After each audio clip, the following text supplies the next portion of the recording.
এভাবে একবার যদি বাসায় বারবিকিউ তৈরি করে নিতে পারেন তাহলে কিন্তু আর রেস্টুরেন্ট থেকে কখনই কিনে খাবেন না। একদম রেস্টুরেন্ট থেকে বেশি মজা হবে ঘরে তৈরি এই মাছের বারবিকিউ।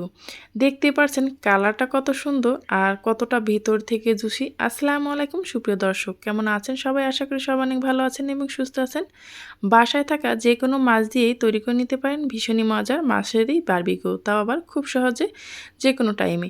তার জন্য আমি এখানে নিয়ে নিলাম আমার পছন্দ মতো একটি মাছ। আপনারা কিন্তু আপনাদের পছন্দ মতো যে কোনো মাছে এখানে ব্যবহার করতে পারেন।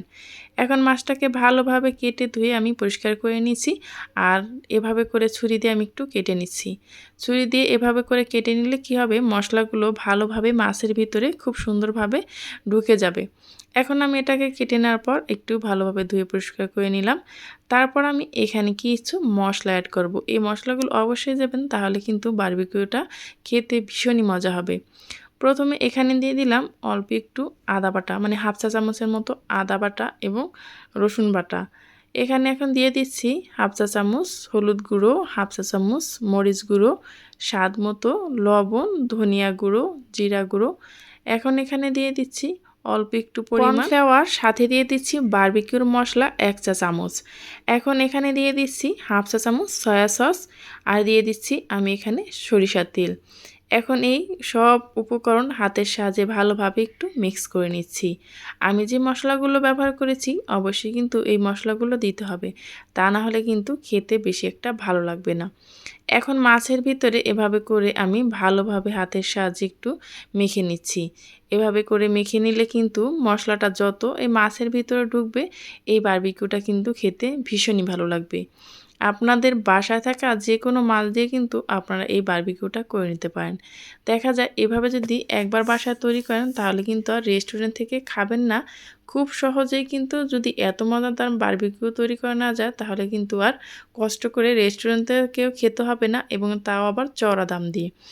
এভাবে করে ভালোভাবে মেখে আমি রেখে দেব রেস্টে একদম 30 মিনিটের জন্য।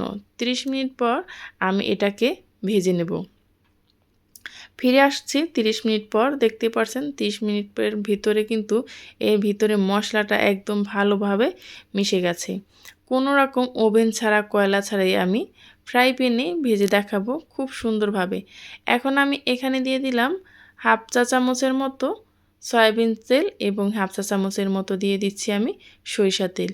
সরিষা তেলটা দিয়ে আর যদি আপনি সয়াবিন তেল মিক্স করে আপনি এটাকে বারবিকিউ করে নেন তাহলে কিন্তু এটার খুব সুন্দর একটা ফ্লেভার আসে।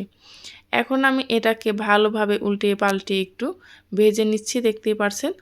আর এরকম করে যদি আপনি ভেজে নেন তাহলে কিন্তু একটু সময় নিয়ে ভেজে নিতে হবে। চুলার আঁচটা মিডিয়ামে রেখে একটু বারবার উল্টিয়ে পাল্টিয়ে ভেজে নিতে হবে। আর দেখতে পাচ্ছেন কালারটা কতটা সুন্দর হয়েছে, খেতেও হয়েছে এতটা দুর্দান্ত কেউ বুঝতেই পারে না যে এটা আমি চুলায় ফ্রাই প্যানে ভেজে নিয়েছি। এখন আমি এটাকে একটি প্লেটে সার্ভ করে নেব। আর এটাকে অবশ্যই কিন্তু টিস্যুর উপরে উঠাতে হবে। এটার ভিতরে যে তেলটা আছে সেটা যেন টিস্যুর ভিতরে খুব সুন্দরভাবে শুষে নেয়। এই তো আমি একটা উঠিয়ে নিচ্ছি। আর কালারটা কতটা সুন্দর আর কতটা অসাধারণ হয়েছে।